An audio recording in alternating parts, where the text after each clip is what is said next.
पर जोरदार ताली बजती रहे जब तक सर आए हमें संबोधित करने की। आदरणीय मुख्यमंत्री महोदय से अनुरोध हमें संबोधित करें।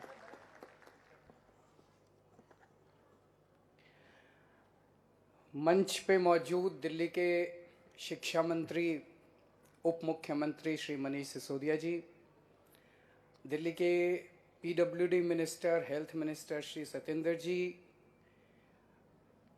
हमारे दिल्ली के शिक्षा विभाग के सभी उच्च अधिकारीगण, अन्य अधिकारीगण, यहाँ पे आए हुए सभी पेरेंट्स, बच्चे, और आज लगभग 240 स्कूलों में ये कार्यक्रम एक साथ देखा जा रहा है। जो जो लोग इस कार्यक्रम को देख रहे हैं उन सभी लोगों को मेरा नमस्कार, सबको मेरा प्रणाम।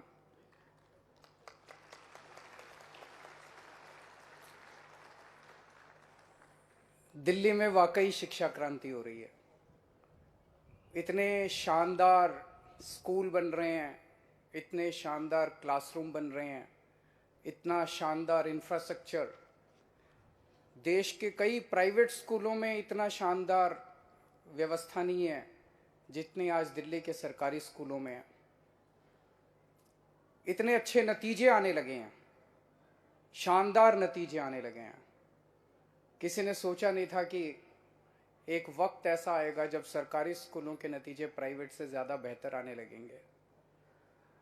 जैसा भी शिक्षा मंत्री जी ने बताया, इस साल 3,70,000 बच्चे बड़े बड़े प्राइवेट स्कूल छोड़ के वहाँ से नाम कटा के दिल्ली के सरकारी स्कूलों में अपना नाम लिखवाया, एडमिशन लिया है। इससे बड़ा और सर्टिफिकेट क्या हो सकता है कि दिल्ली के अंदर शिक्षा क्रांति आ रही है।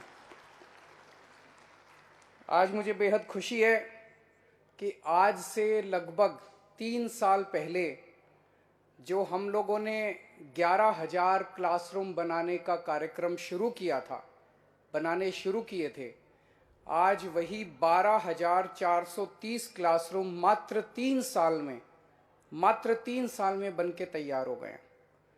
ये भी अपने आप में हमारे देश के अंदर जो व्यवस्था है उसमें एक अजूबा ही माना जाएगा। नहीं तो हम देखते हैं कि कोई भी स्कूल, अस्पताल, उसकी फाउंडेशन, उसकी नींव जो है वो हर चुनाव के पहले फोड़ा जाता है नारियल, और फिर अगले चुनाव में फिर नारियल फोड़ते हैं, और फिर अगले चुनाव में फिर नारियल फोड़ते हैं।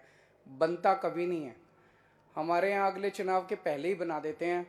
जितने काम शुरू करते हैं वो सारे काम जो हैं वो टाइम के पहले शुरू हो जाते हैं।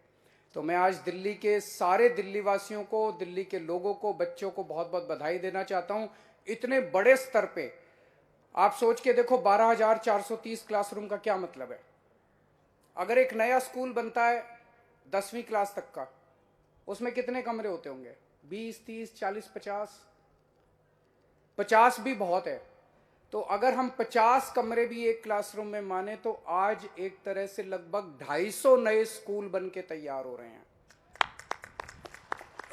और इन स्कूलों में शानदार लेबोरेटरी, शानदार मल्टीपर्पज हॉल, और इनमें कई कमरे ऐसे हैं जो डिजिटल कमरे हैं, डिजिटल क्लासरूम है, उनके बोर्ड वगैरह डिजिटल हैं, जो कि बड़े बड़े प्राइवेट स्कूलों में नहीं मिलते। वो आज हमारे दिल्ली के सरकारी स्कूलों में है। यहां आने से पहले मैंने थोड़ी सी रिसर्च करी तो पता चला कि पिछले 7 साल में दिल्ली सरकार ने टोटल मिला के दिल्ली में जो 20,000 क्लासरूम बनाए हैं, टोटल 7 साल में 20,000 टोटल क्लासरूम बनाए हैं। इसके मुकाबले पूरा देश अगर देखें हम, पूरे देश की जितनी दूसरी राज्य सरकारें हैं, केंद्र सरकार है, सारी सरकारों को अगर हम मिला लें तो पूरे देश में भी 7 साल में 20,000 क्लासरूम नहीं बने जितने अकेले दिल्ली में बन गए। ये बड़ी बात है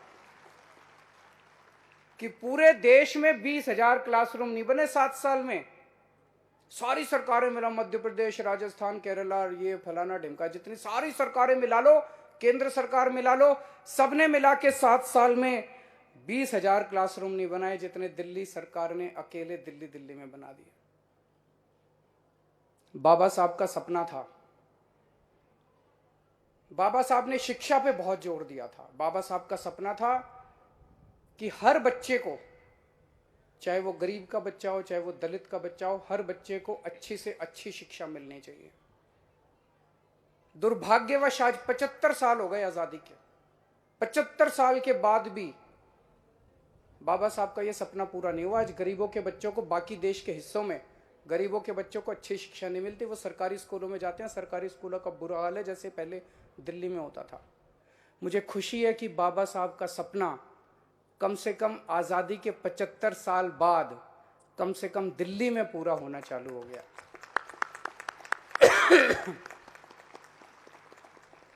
भगत सिंह ने कहा था कि केवल अंग्रेजों को देश से बाहर भगाने से आज़ादी नहीं मिलेगी। आज़ादी तब मिलेगी जब इस देश के गरीब बच्चे को और अमीर बच्चे को एक जैसी शिक्षा मिलनी चालू होगी।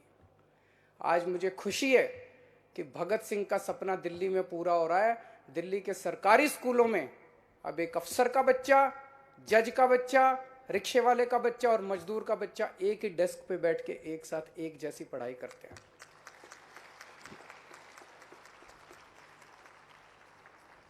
तो ये दिल्ली में जो पिछले 7 साल से हो रहा है, इतने शानदार सरकारी स्कूल हो गए, इतने शानदार गरीबों को अच्छी पढ़ाई मिल रही है,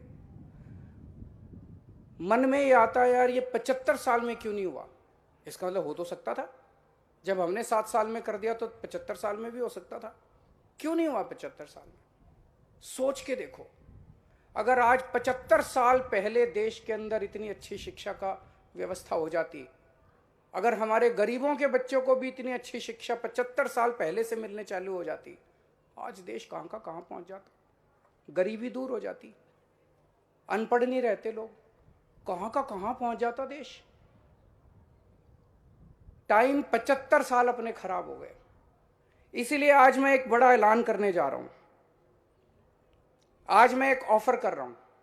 अपने पास समय नहीं है, देश ऑलरेडी 75 साल खो चुका है।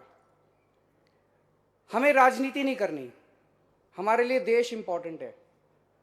अगर देश की कोई भी सरकार, चाहे वो बीजेपी की हो, चाहे कांग्रेस की हो, चाहे किसी भी पार्टी की हो, कोई भी सरकार अपने अपने राज्य के अंदर दिल्ली जैसी अच्छी शिक्षा व्यवस्था करना चाहती है, तो हम मनीष सिसोदिया जी को थोड़े दिन के लिए उनको लोन पे दे देंगे।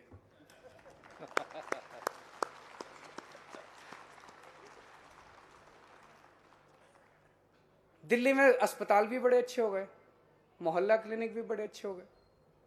तो अगर देश की कोई भी सरकार, चाहे बीजेपी की हो, कांग्रेस की हो, किसी भी पार्टी की हो, अपने राज्य में अस्पताल अच्छे करना चाहती है, मोहल्ला क्लिनिक अच्छे करना चाहती है, तो हम थोड़े दिन के लिए सत्येंद्र जैन को उनको लोन पे दे देंगे।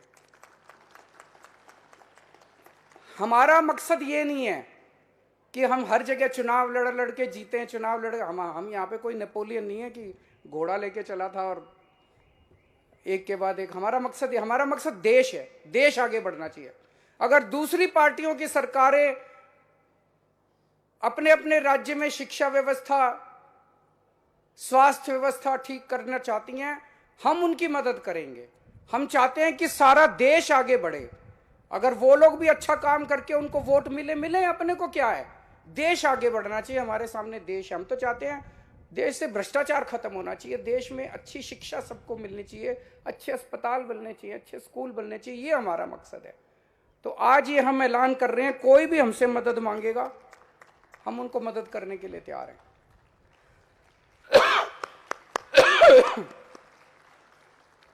पिछले कुछ दिन से मैं देख रहा हूं, ये कई देश के बड़े बड़े नेता मिलके, आप लोगों ने भी टीवी में देखा होगा, सारे मिलके कह रहे हैं केजरीवाल आतंकवादी है, केजरीवाल। मेरे को थोड़ा सा हंसी भी आई।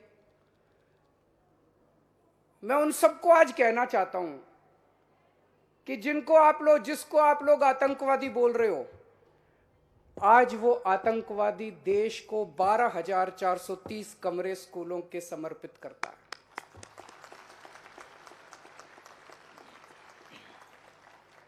आज वो आतंकवादी ऐसे स्कूल बना रहा है जिसमें एक ही डेस्क पे बैठ के गरीबों के और अमीरों के बच्चे पढ़ रहे हैं। आज वो आतंकवादी भगत सिंह और बाबा साहब अंबेडकर के सपने पूरे कर रहा है।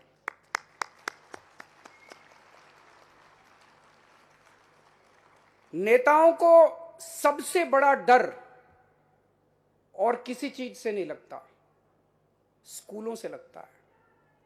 क्यों लगता है?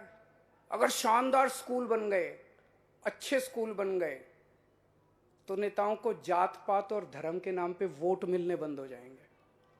हमारे इन स्कूलों के अंदर हमारे ऐसे बच्चे, देशभक्त, कट्टर देशभक्त बच्चे अब तैयार होंगे।